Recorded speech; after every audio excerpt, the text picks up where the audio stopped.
New Zealand had the hold over it last few years. Well, to talk us through it is my old mate Russ. Russ, New Zealand favourites, the defending champions. Surely they do it again, don't they? Yeah, that's my tip. 3 out of 3, especially with the World Cup being in Japan. I can only see the Southern Hemisphere teams really shining in the latter stages. Thus, New Zealand to win the Rugby World Cup, make it a hat-trick, but South Africa, I think, will push them all the way. Thus, the second tip, New Zealand-South Africa final at 7-2, 4.5. They play each other in the first pool match that we'll come on to later, that we've got a good tip for that. But I think they'll play each other in the first game and they'll play each other in the final game.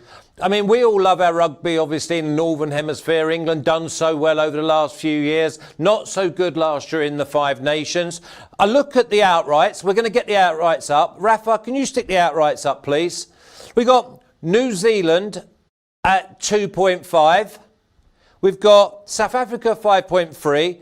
And then there's a discrepancy. England at 5.5. How are England at 5.5 and Ireland and Wales, who arguably are on a par, if not better, on their day, at 11? Is there any value outside of the top two? I don't think so. It's Southern Hemisphere all the way for me. I just cannot see England, Ireland or Wales, especially when it gets to the knockout stages, where you are playing the top teams back to back to back, that they're going to be able to compete with New Zealand and South Africa whenever they play them, whether it's quarters, semis or the final itself. I think they're just too strong physically. They've both got fully fit squads where I think if England, Ireland or Wales pick up any injuries at all, they're just not going to be able to cope when it comes to the latter stages. As I said, the temperature, I think, is going to play a big part. And I just can't see it. But I do agree with you that Ireland and Wales 11 versus 5.5 England, that doesn't work for me either. I think on their day, Ireland and Wales could definitely beat England. In your young life, have you seen Australia as big as 17 before? The Wallabies, they're always there or thereabouts. Surely somebody somewhere is going to be thinking New Zealand, Australia final, maybe even a South Africa. I mean, I can't see past New Zealand, to be honest, but a South Africa, Australia final, they're just massive. The Wallabies always turn up. Yeah, look, it's going to be tough for them, but I just don't think they've got the strength and depth. And if you look at their form when they played New Zealand and South Africa in the Rugby Championship, they didn't perform well. They're just not scoring tries. They haven't got the flair they used to have when obviously they've won it previously and they played England in the 2003 World Cup. They've just got no cutting edge. That again, when it comes to playing the big teams, you need that cutting edge. You can play possession football, for possession rugby, that's going to only get you so far. But I just don't think they're going to compete when it comes to the latter stages. Thus, they're 17. And again, the odds suggest they should qualify, but after that, I think England should beat them quite handsomely in the quarterfinals. I had a little game with myself. Obviously, we don't want to get too personal, but I was just reeling off because obviously we get the championships about 8, 9 o'clock every Saturday morning when they kick off. New Zealand, Australia, South Africa, and I was like, there's Scott, there's Geordie, there's Bowden Barrett, there's Sam Whitlock, Kieran Reid, the captain, Sonny Bill Williams, who's been obviously in the news recently, and you got Patrick Tupolatu. They're just household names, and this is not our country. These are All Blacks who I just cannot see past them. I know the South Africans, they'll be led by Etzebeth, who's probably the #1 lock in the world, but I just see them two. I mean, we're going to have a look. Name the finalists, Rafa. Stick that up on the board, please, because I think it was either Boyle Sports or one of the others, New Zealand, South Africa, 4-1. It was like, I think that's gone. I think it may well have gone. But I cannot see past that unless New Zealand, Australia at 14. It just looks like it's made for New Zealand, South Africa. What do you think? Yeah, as I put in my futures report, New Zealand, South Africa all the way. Repeating myself, the Southern Hemisphere teams I think will really shine here, which just goes to show how bad Australia are, that they're 17 for the outright. New Zealand, South Africa, they play each other in the first game. They've both got abundance of talent. They're physical. Defensively, they're very strong. And they've got the skill factor as well. You need all three to win the Rugby World Cup. You can't just be good at one, because these latter stage matches come quickly and they're going to take a lot out of you. So you need to have plenty in the tank. And both of them have got good squads as well. So I said, when you've got quarterfinal, semi-final, final, you're playing the top teams in the world. That 4-1, they're both on different sides of the draw because they play each other in the first match. I think that's the final for me. One extra thing as well, the group stages, as well as New Zealand, South Africa, the rest of the group that they both play are rugby minnows. So both of them are really not going to be tested at all. It's just going to be like friendly matches.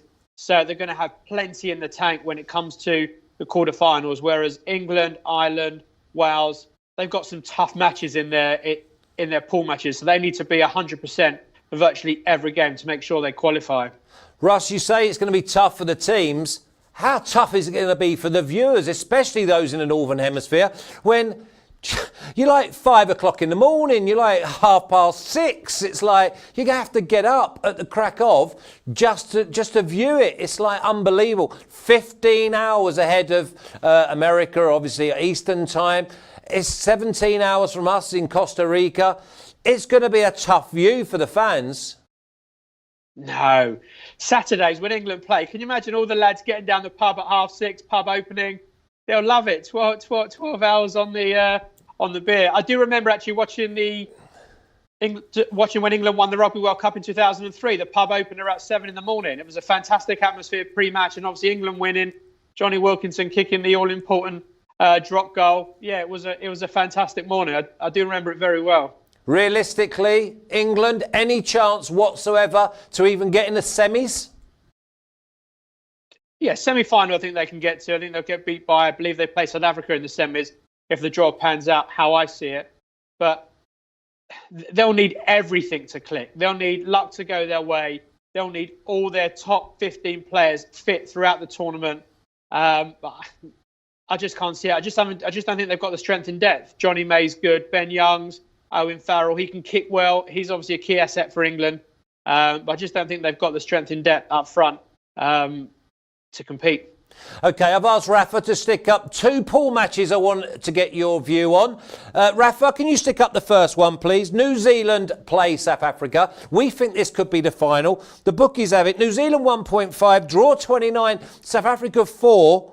But with a 7-point handicap, you get at 2 -7 for New Zealand and at 2 +7 South Africa. Is that gap too big? Yeah, we just spoke about that before we come on. +7 South Africa 2.0. I'd be all over. Tip that up in the pool tipping sheet that I sent across. I had +8 at 1.91. But now there's +7 at 2.0. Yeah, it's nice to get a 2.0 in. I think it's going to be very, very close. Could even be a tie. I don't think there'll be a lot between either team's 5 points max. So, yeah, the +7 is good. +8, even better. I wouldn't put anyone off, actually. The +7 tie.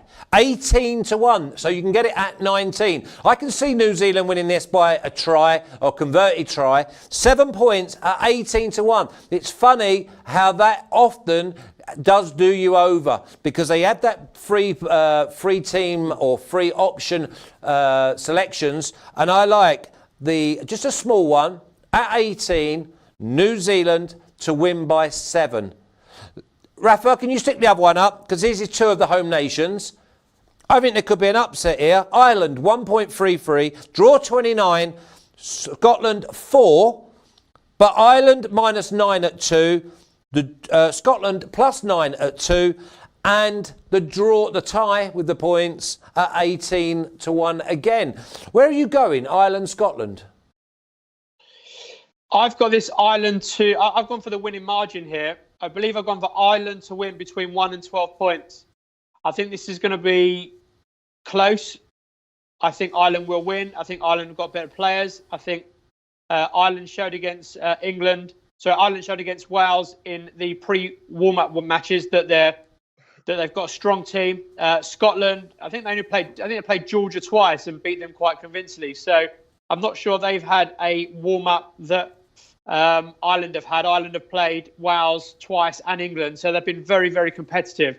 So I think Ireland will be ready for this. I think Ireland will win, but I don't think it'll be more than 12 points. So I've gone for the winning margin there between 1 and 12.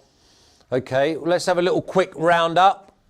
Just give me your three then. I know you're repeating yourself, but we've just got to nail it down. And then obviously we'll be talking throughout the tournament.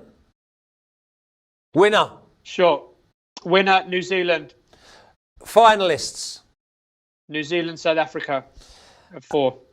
You like that one, didn't you? You do like that one. Yeah, big time. Okay, and obviously you're going to go with South Africa getting the points, and you're going with Ireland giving up the points. No, we've got Ireland winning margin between 1 and 12 points. Okay, so you wouldn't go with -9 then? No, I think it could be tight, but Ireland will win. Okay, so is there, just before I let you go then, because I'm thinking you could have both teams on your side, could you go Scotland +9 and you could go Ireland to win by 1 to 12? Yeah, look, absolutely. It's the first game is the one that, even obviously if you look at the Football World Cup, the first one, you just want to get that over with a good performance. And I think Scotland, for them, they'll have their eyes on other matches where they can win. This one, I think it's going to be very physical, but I think Ireland they're too skillful. They've got more experienced players. Rory Best, world-class rugby player, over 100 caps. He'll lead them. And I think they'll be up for it a little bit more than the Scots. Russ, I'm going to let you go. Go and enjoy the game tonight, even though I know you're a Leyton Orient and crew. Fancy that's going to be a bit of a dullard. I think the highlight of your day, you've just had it. I'll see you soon, mate.